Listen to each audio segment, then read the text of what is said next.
Hi everybody, this is Luana Martucci with the L.A.M.B Martucci Benefit Corporation. Believe it or not, this is the third try. I'm trying to get this video done.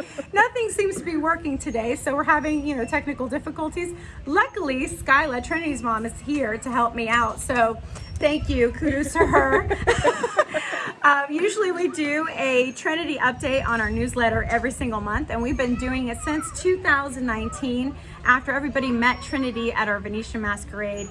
Everyone was very interested on how she was doing, so we've been following her for the last 2 years, giving you guys monthly updates. So we thought it would be fun to actually give you a live update today. So thank you, Skyla, so much for coming and giving us a live update about how Trinity's doing. So I'm going to turn it over to Skyla. She's actually in control. So I'm just going to ask you a few questions.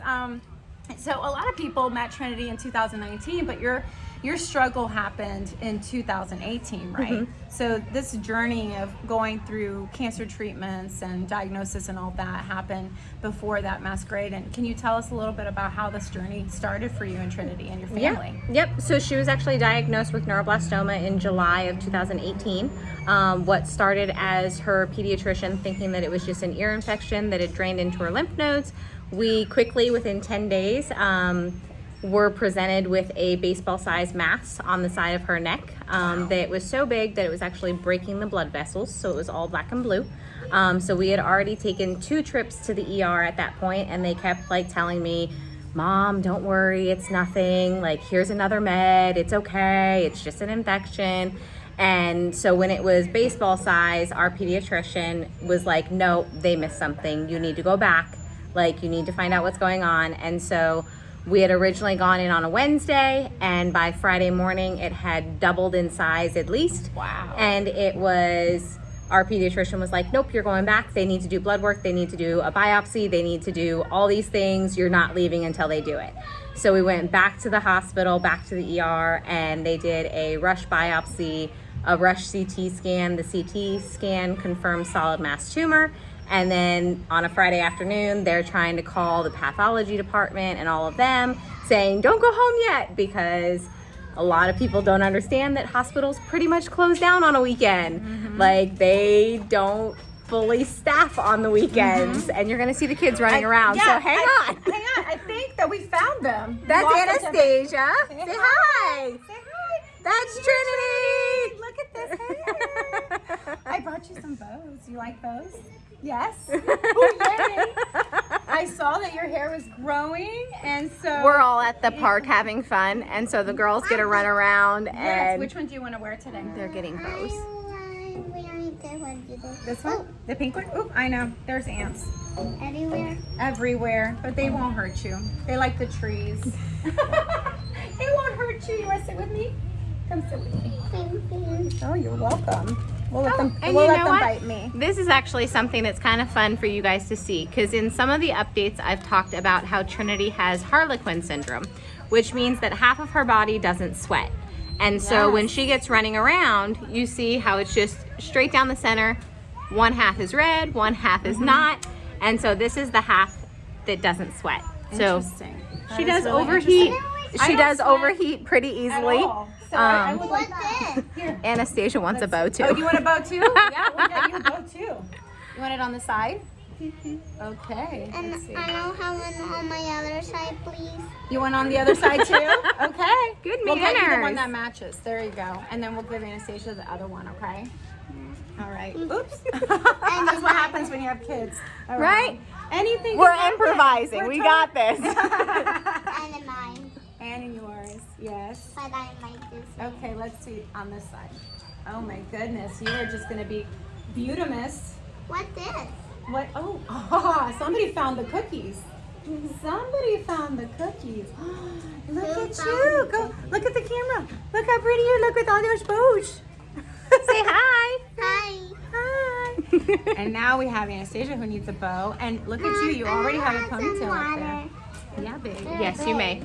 Mine is the pink one. Let me see. Okay. Well, I'm glad I got at least 3 bows. Wow, fancy. We're fancy.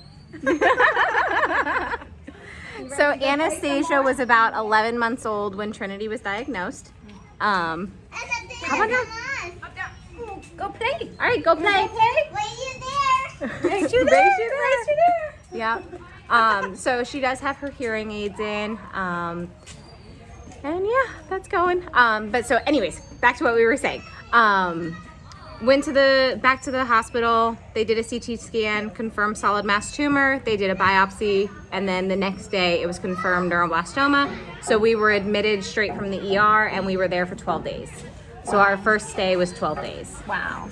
So I bet that it happened so fast you probably didn't even have time to like actually, you know, grasp the fact that your child has cancer. No, like it was literally, we went from, oh, hey, this is not a normal infection, to, okay, we need to do a CT scan, to, okay, we need to do a biopsy. We need to get her into the OR right now. Like, hey, you're getting admitted. Like, Right. And then, you know, a lot of, you know, people don't understand that that's the way it happens to Yeah. most parents. Yeah. Like it's like an emergent situation, and you are there with no clothes, no toothbrush, no Nothing. deodorant, nothing. Nothing. And you are like displaced immediately, and you can be there for anywhere between 2 nights to 2 weeks to a month. And Yeah. and you know, that's why, you know, we have all these non-for-profits that are providing, you know, those types of services that are needed, those gaps in services that, you know, the city may not provide, or the county doesn't provide, or the government doesn't provide. well, and it's not even just a matter of getting put directly into the hospital setting. It's also a matter of who has your other kids. Not everybody has family around. Like, not everybody has someone that can, on a moment's notice, grab your kids and keep them for an undetermined amount of time. Right. Like, you don't know how long you're going to be in there. You don't, a lot of the times they don't like siblings on the floor outside of visiting hours. So it's like, that's in the middle of the day that they can come. And then it's like, okay, come nighttime, you need somewhere for them to go. And it's also a matter of, people don't take into account how much gas you go through. Like I remember originally Trinity was at a hospital in St. Pete.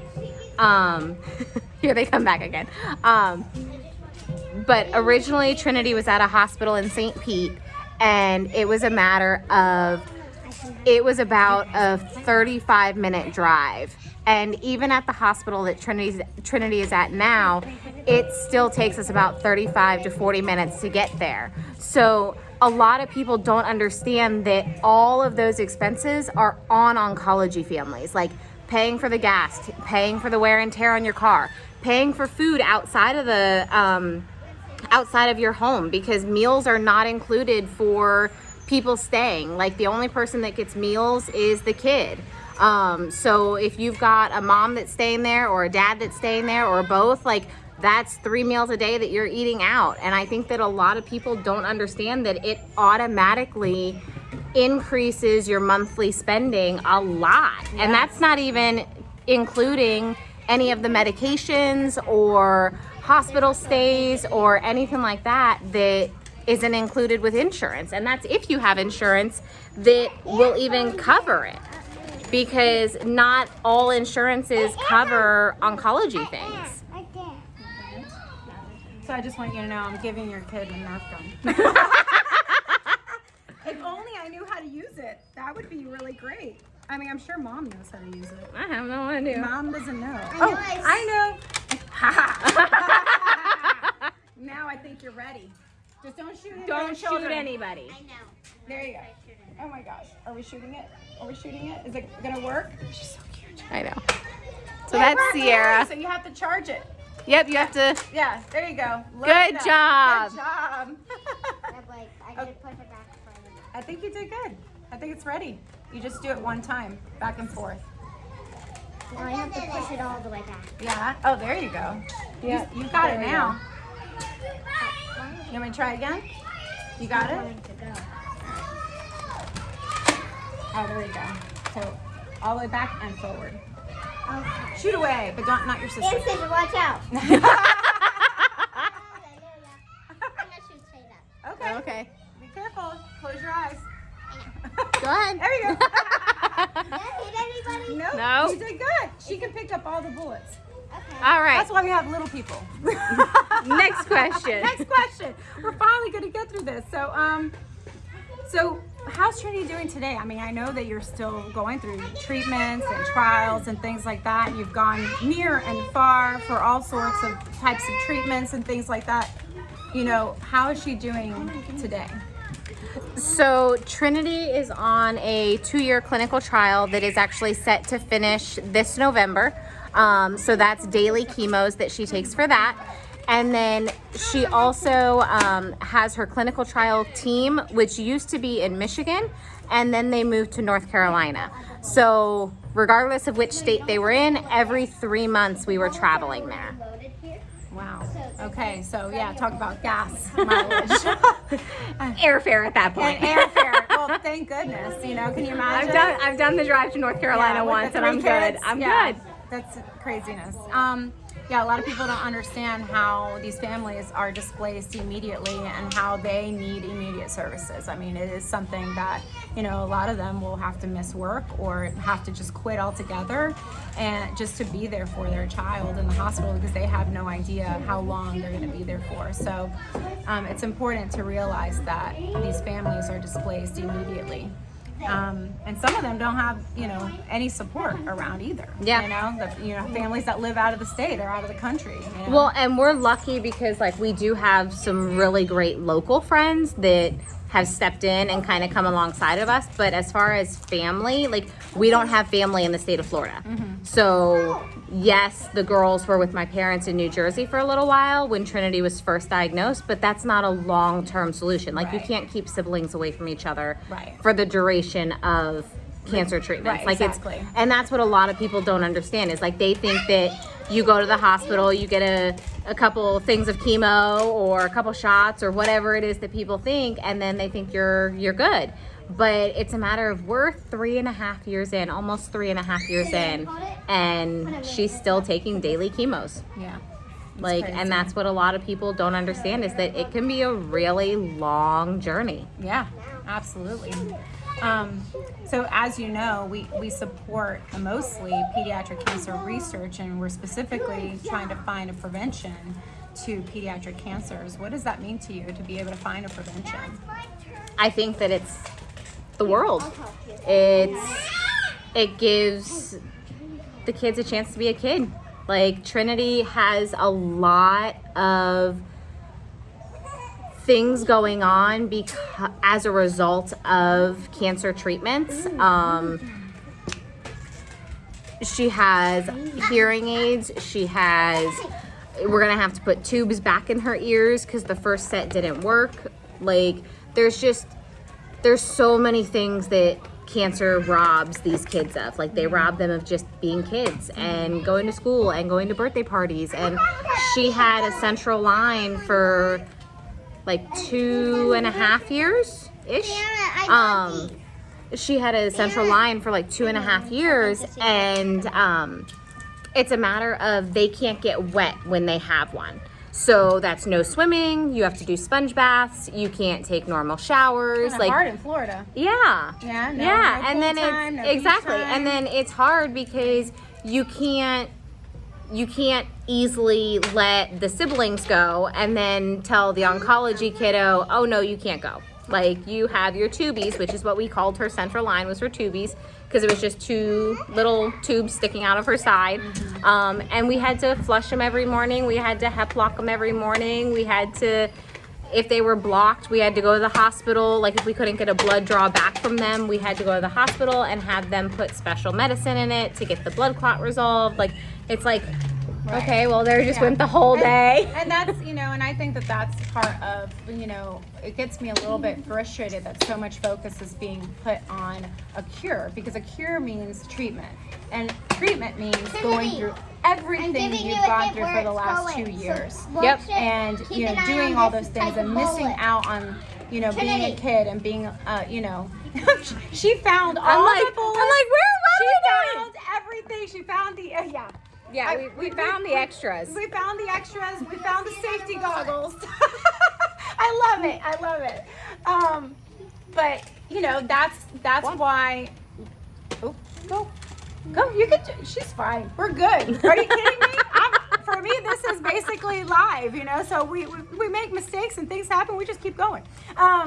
But, you know, like I was saying, it's really, you know, about focusing more on spending the money on research for prevention, so you can prevent all of that, giving back a child 2 years, 3 years, 4 years that they wouldn't have otherwise had. So, you know, that's why we do what we do. That's why we're having our Nerf battle on October 23rd, and you'll be joining us. Trinity will be there, so if you guys want to see Trinity in person, you know, she will be there. And now that Trinity is almost 6 years old in November, she can actually play in the tournament, so we're excited to see her play. She's very excited because she corrects everybody that says that she's 5. So she's almost 6. So that's what we say now. But I think that that's what a lot of people need to understand, is that if we could figure out how to prevent kids from even getting cancer in the first place, like, you could save so many kids. You could, like, I can't even begin to explain this to you. Like, we could save so many kids. We could save so many families. Like, it's just, it would be a whole new world. That's true, a whole new world. And so I want to thank Skyla for actually coming out and holding the camera the entire time, because I'm technically, like, you know, deficient, that's for sure. And for the girls coming out and spending the day here with us, or a couple minutes at least. And remember that the Nerf battle, Take Aim Against Pediatric Cancer, will be held October 23rd at Rotary's Camp Florida here in Brandon, Florida. Tickets are still available. Make your teams of 6. It's only $200 for 6 people, and that includes a delicious barbecue lunch from Station House Barbecue. Had it for dinner the other day. Amazing. So definitely come out. We have other festivities as well for other kids under 5 to, you know, enjoy. Please come out and support pediatric cancer research, specifically for prevention and the families that are going through treatment right now. Obviously, we've, after 10 years of being in the non-for-profit business, we have, you know, created close relationships with these families because they are around us for so long. And, you know, it's unfortunate that they have to go through so much for so long, but I'm glad that I'm able to at least get to know them personally. So thank you again so much for coming. See you soon. Bye.